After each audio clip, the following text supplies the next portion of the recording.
Hi, Oumou, how are you? I'm good. Thank you so much for being here. Thank you for having me. Such a pleasure. So why don't you start off by telling us a little bit about yourself, like your full name, the school that you are at, and where you're working as an apprentice. Yeah, so my name is Oumou. I'm a senior at Urban Assembly Media High School, and I'm currently a Business Development Associate Apprentice at Memorial Sloan Kettering Cancer Center, which is a bit of a mouthful to say. My role is within the development office, specifically on the finance team, and what that means is that I analyze and evaluate, financial operations in order to help MSK better serve our patients and donors. It's been such an incredible experience, being able to contribute to the work MSK has done, especially as one of the leading cancer centers in the world. How I got here is a little bit of a funny story, though. During my sophomore year of high school, my school offered a class designed to help students, better prepare for their careers, which sounded perfect to me. I think high school is that time where it really feels like everything's running by super fast and you're just starting to figure out who you are and what you want to do. So I saw this class as a means to help me start piecing that together. And it covered anything from email etiquette to interview prep, really useful practical stuff. And it was about halfway through the year, I believe, that we found out we'd be able to apply for real apprenticeships, real jobs. And that was amazing news. But upon hearing this, I did panic a little bit. My family is from Mali, and so much like a lot of students who come from more traditional families, I didn't think I'd be able to get the job, even apply for it, because I was raised to solely focus on school. Work was something that come later down the line. So my plan from there was to simply apply just to prove to myself that I can get the job, but if I got accepted, I would politely decline. Not the best plan. And I remember I applied to about 4 different places. One of them was including MSK. And when I got the interview request back from MSK, I went ahead and told my teacher. And I was fully intending to turn them down, but she looked at me like I was crazy. She told me all about the prestigious and impactful work MSK has done. And she says that I have to take the interview. And, that got me thinking about a lot of different things. I think at first I was worried about what my mother, what my father, what my siblings would say, if I would even get the job even. But I started to also think, if I do get a job, how do I want that to reflect me? I don't want to just work in some random place. I want to work in a place that speaks to my character. So I went home, told my sister the exact same thing, in which she had the exact same reaction as my teacher, and she says that it's a great opportunity, that I have to go for it. So I think with that support from both of them, and then also my peers and my friends, I went ahead and took the interview, passed, took the second one, passed, and got offered the role. Now we're here. That's incredible. Well, I'm sure your family's really proud. They are, and I'm so happy. Not only is this an amazing opportunity for myself, but I got to see them smile so much and be so happy. So that was honestly a beautiful thing. Absolutely. Well, we're very proud of you. So you started telling us a little bit about the apprenticeship, but why don't you tell us what are some of the things that you're doing and what are some of the skills that you've gained since you've been there? So it's been pretty interesting working at MSK. A lot of students in the program participate in something that's referred to as rotations, and not all apprenticeships include them, but most do. They're really designed to allow us to work on different teams for about 6 to 8 months at a time and learn new skills, but also really define and hone our old ones. So I started in October 2023 on the Corporate and Foundation Relations team, or CFR, and my work there was really towards funding and identifying funding opportunities to support MSK's mission. So you can think, identifying key foundations, you can think writing proposals and letters. Super fun time, really. Then from early summer to September, I transitioned over to the Senior Vice President team. And my work there was pretty similar to CFR in the sense that I was identifying key donors and aligning their contributions to MSK, but it was also far more analytical. So if you're someone who likes data analysis or comparison charts, it was almost like heaven. And then my current rotation, which is on the financial management team, as I said earlier, just analyzing and evaluating financial operations. And I've learned a lot, but I think one of the biggest things I've really learned is being able to embrace uncomfortable situations. I mean, this is a pretty daunting and new environment, you know, especially going into this with not a lot of experience besides the prep that we gained in class. So I was worried a little bit, you know, what would others think of me? Would I be able to pull my own weight? And I think it's once I actually started putting myself out there, once I got that foot in the door, that I realized that it's only daunting and intimidating if you make it that way, you know? Obviously, people are going to know that you're new, and we're all learning all the time.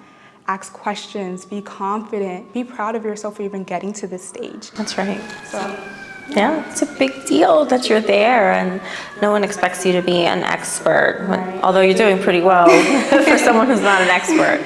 But you're right, it's just that foot in the door is so important. So the confidence is going to help you and help you sharpen all those other skills. So that's part of it. Part of it is how you show up every day, knowing that you can do it, right? and then alongside that, you learn so much, so just make sure you get started. Absolutely.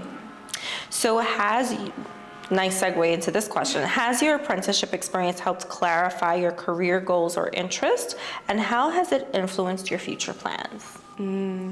Well, I didn't know much about MSK prior to starting my apprenticeship, you know?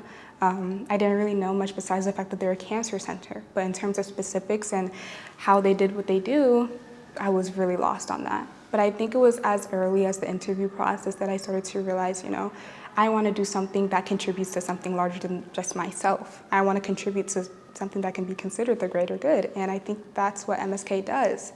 You know, in any aspect of life, I want to be able to live authentically, to live in my truth, to not throw away my values or my morals. And part of that has to do with making sure that my actions can have a positive change on someone, even if it's not on the scenes, even if it's not, you know, hands-on. I'm perfectly fine with staying behind the scenes and knowing that I'm having an impact on someone's life, an amazing impact. You know, when people think about hospitals, for example, we think about doctors, surgeons, and they're absolutely amazing, and I can't give any amount of applause to them that would be enough. But also, they wouldn't be able to do their amazing work without those behind the scenes. They wouldn't be able to do it without the financial advisors, without the development officers.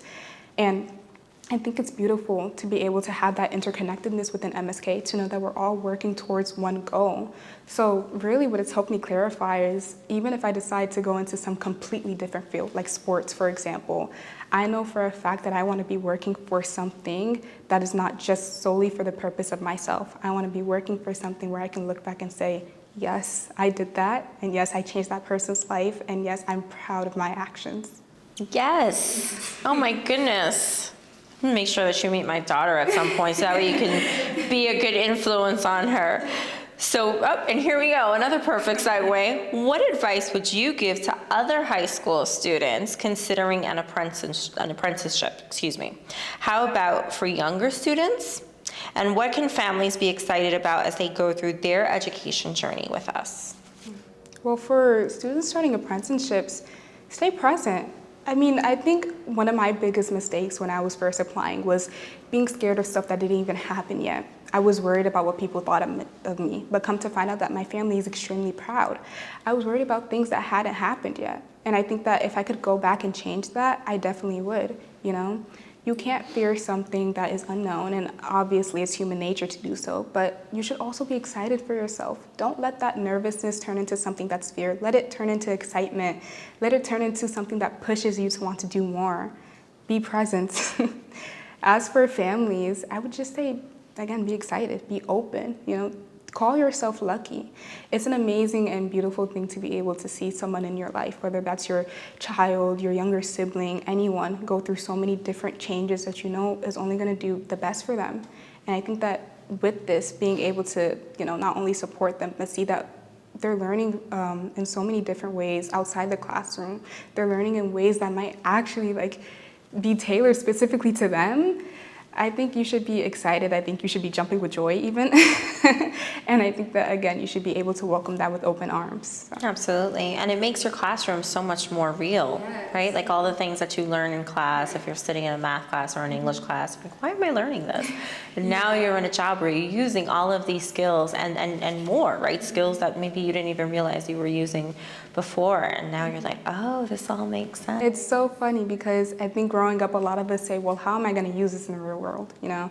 But this is actually one of those things where it's like, you know how you're going to use this in the real world, and you're still learning. We're all learning. We're not machines. We're not programmed to know everything.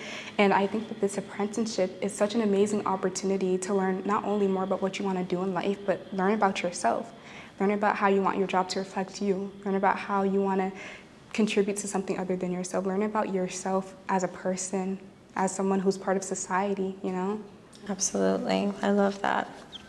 Okay, so I think I've asked you a lot of questions, but I had a really good time learning about you, and your journey is not over, so I know we'll keep in touch so I can hear how things are going.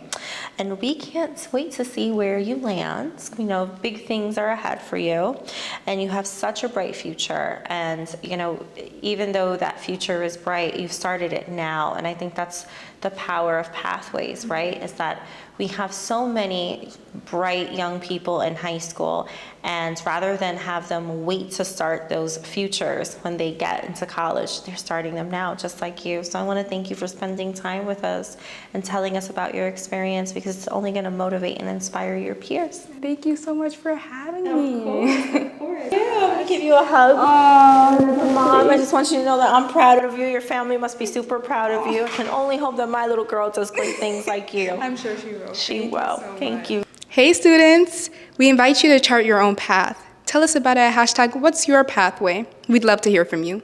Bye-bye.